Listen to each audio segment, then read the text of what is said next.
From ancient Egyptian artifacts to the Grand Canyon cover-up, the Smithsonian Institute has been for some time the evidence room of conspiracy theories, as some claim the organization is behind a massive cover-up to hide the truth about ancient giants, among other things. When I think about the idea, I think about that warehouse in the Indiana Jones movies. Now, I believe the warehouse in those movies was based on a fictional warehouse called Hangar 51, based on Area 51, but in real life, there is a warehouse that actually matches more with what we see in those movies. That is the Army's Rock Island Arsenal Building, number 299, which was built in 1941. 18 acres of storage space, complete with loading docks and rail tracks and cranes for loading. After the war ended, Rock Island Arsenal once again became a central storage point for overflow parts, equipment, machinery, and weapons. Both the satellite site at Savannah and the storage space on Rock Island were used for this purpose. Building 299 served as the main indoor storage facility for many items that were returning from Europe, and run over machinery that was used for production at the arsenal itself. Today, Building 299 functions in much of the same way as it did following World War II, as a storage facility. The space is complemented by a large outdoor storage space to the east. So, we can assume that it would be fairly easy to hide and bury items of antiquity in storage facilities like this, and the items stored may not be identifiable to us or have no significant meaning unless we know where it was found and the story behind it. I doubt that they would store artifacts of ancient giants in a place like this, but you could use your imagination. The giants of North America. It seems the remains of very tall individuals have been uncovered with a pattern of stories being printed for newspapers. And these stories seem to be concentrated going from the Northeast, from Ohio to Kansas, with some hot spots in California and Florida. Of course, we don't really know who or what these giant skeletons reported to be found were. I guess that means anything printed in the news is a lie.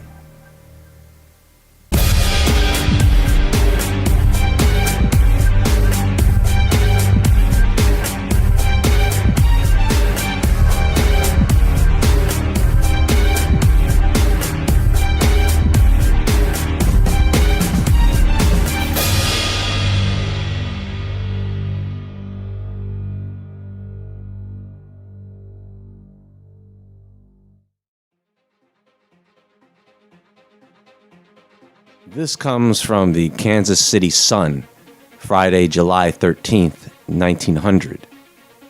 Legends of the Indian tribes of Arizona and northern Mexico teem with tales of a race of giants who once lived on the mesas. Scientists say that prehistoric man was a little hairy creature bearing a closer resemblance to a monkey than a man. Darwinism enforces this belief.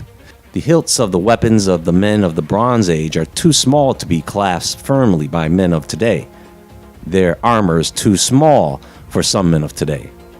But the finding of a prehistoric skeleton in the Grand Canyon of the Colorado would, if authenticated, overthrow all the arguments of the scientists.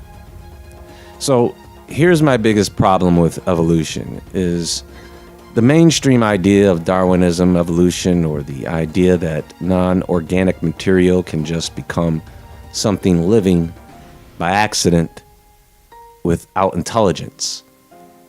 What is the motivation for something without intelligence, without life, to create life?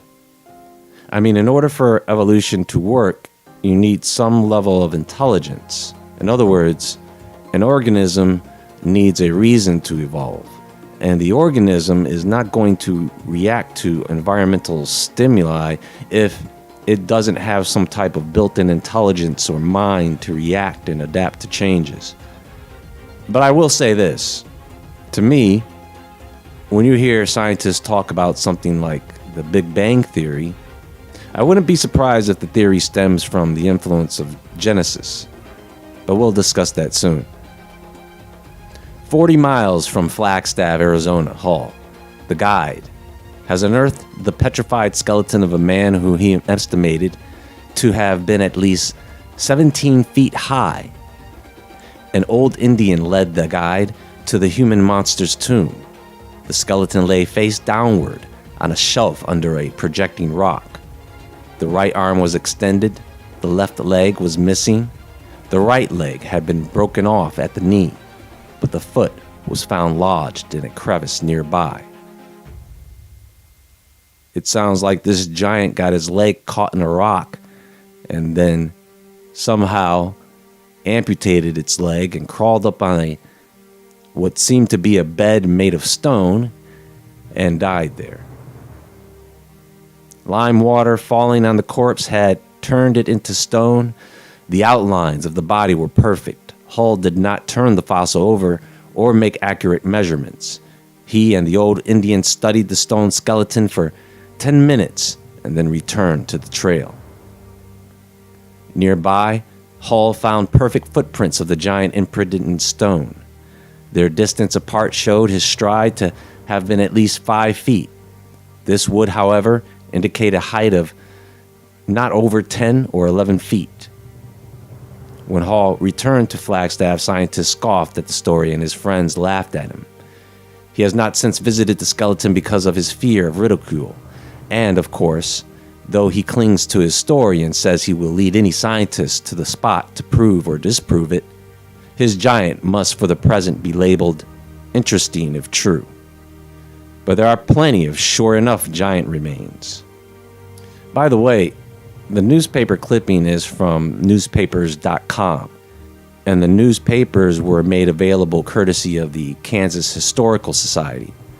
So, as far as I can tell, the newspaper is real, which simply means this would have been a popular topic of discussion in the early 1900s.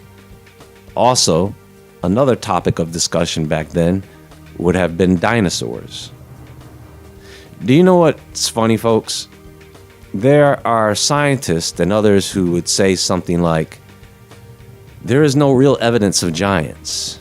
Yet, there were giant lizards. Not only were there giant lizards, there were giant elephants, giant rhinos, giant sloths, giant cats. There were giant dragonflies, giant spiders, giant sea creatures. We know that there were giant squids that still exist, giant snakes, giant alligators. Hey, do you guys know what a freaking Gigantopithecus is? Guess. A giant primate. You can't make this stuff up. Gigantopithecus, a genus of large extinct apes represented by a single species. A single species. Remember that. Gigantopithecus, black eye, which lived during the Pleistocene epoch, 2.6 million to 11,700 years ago in southern China. Gigantopithecus black eye likely lived in forested habitats because it possessed powerful grinding and chewing teeth for processing leaves and other plants. Measurements of the fossil teeth allowed paleontologists to estimate the primate's height and weight at about 3 meters, about 9.8 feet, and 200 to 300 kilograms, 441 to 661 pounds, respectively. Such calculations point to Gigantopithecus black eye as being the largest hominid yet known. So, they print this stuff, right? Then they turn around and tell you that Bigfoot is a myth or legend. But there were giant orangutans. Doesn't that mess up the idea of evolution? Nobody finds this weird? So, getting back to this article. Of this race of giants, a tribe lived on the island of Puna in the Gulf of Guayacán. Their skulls and weapons are in the Smithsonian Institute.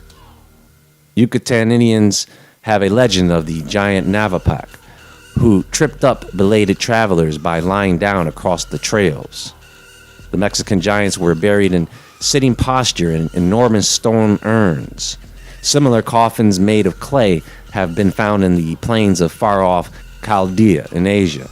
Skeletons of these men 9 feet high have been found near Progreso, Mexico. Their skulls and weapons are in the Smithsonian Institute, Washington. The giant skeletons discovered by the travelers from Arizona to Peru have the same average height. Their weapons and utensils are alike, showing that the tribe once hunted and ranged along the specific coast of the 2 continents. In the curious burial mounds scattered over the American continent, skeletons of giants have been found, sometimes reaching about 8 feet in height. The skeletons of the women are a half-foot shorter. Giants of olden days, legends say, were cruel and of enormous strength, feeding on human flesh. Unromantic science points out that modern giants are good-natured, weak physically, and small meat eaters. To cap the climax, scientists declare that a giant is only a freak, like a dwarf or a 3-legged chicken.